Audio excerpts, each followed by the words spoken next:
বাংলাদেশের পলিটিক্যাল কোশ্চেনগুলোকে যখন কোর্টের দিকে ঠেলে দেওয়া হয়েছিল, ত্রয়োদশ সংশোধনীকে কোর্টের দিকে ঠেলে দেওয়া হয়েছিল, গোটা ব্যবস্থাকে কোর্টের দিকে ঠেলে দেওয়া হয়েছিল, পরিস্থিতি কিন্তু ভালো হয় নাই। আমরা যারা বাংলাদেশের বিচারালয়ে আছেন তাদের প্রতি শ্রদ্ধা সম্মান থেকে বলতে চাই, অনেকে না বুঝে ষড়যন্ত্রমূলক ভাবে পলিটিক্যাল কোশ্চেনগুলোকে হাইকোর্টে চ্যালেঞ্জ করতে পারে, কিন্তু হাইকোর্টকে তার মেরুদণ্ড সোজা রাখতে হবে। হাইকোর্টকে স্পষ্ট করে বলতে হবে, হাইকোর্ট সুপ্রিম কোর্ট কোন পলিটিক্যাল কোশ্চেন ডিল করতে পারে না। হাইকোর্ট সুপ্রিম কোর্ট শুধুমাত্র আইনগত কোশ্চেন ডিল করবে।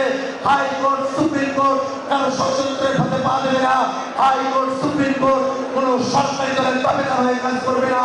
অবশ্যই জনগণের রায়ের প্রতি সম্মান দেখিয়ে 24-এর অভ্যুত্থানে জনগণ যে অভিপ্রায় প্রকাশ করেছে, গণভোটের রায়ের মধ্য দিয়ে, হ্যাঁ জয়যুক্ত হওয়ার মধ্য দিয়ে জনগণ যে রায় প্রদান করেছে, তার বিপক্ষে বাংলাদেশের কোন কোর্ট যেতে পারে না।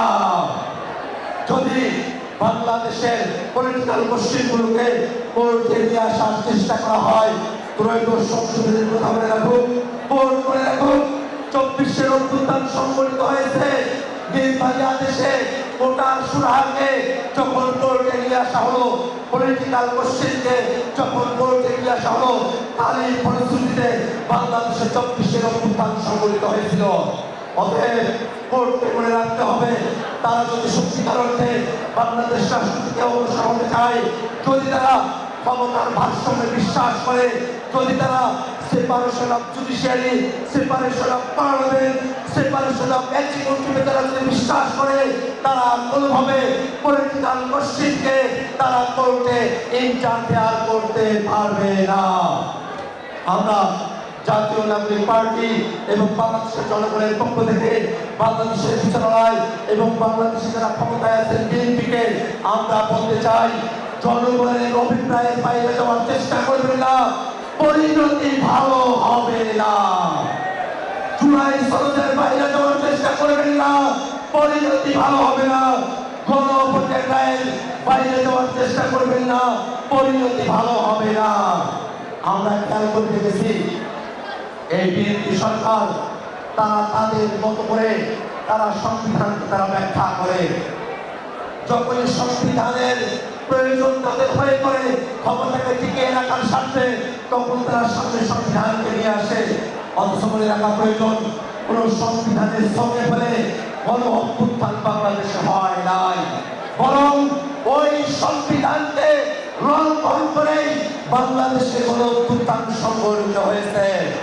বর্তমানে বাংলাদেশ যে সাংবিধানিক ধারাবাহিকতা করা হয়, সেটা কোয়াজাই কনস্টিটিউশনাল, সেটা এক্সট্রা কনস্টিটিউশনাল, সেটা পিওরলি কনস্টিটিউশনাল ব্যাপার নয়।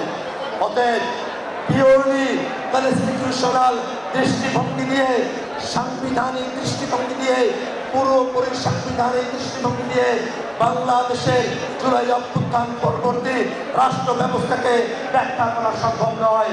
বাংলাদেশের জুলাই অভ্যুত্থান পরবর্তী রাষ্ট্র ব্যবস্থাকে ব্যাখ্যা করতে হবে কোয়াজাই সংবিধানাল কনস্টিটিউশনাল ব্যাখ্যা দিয়ে।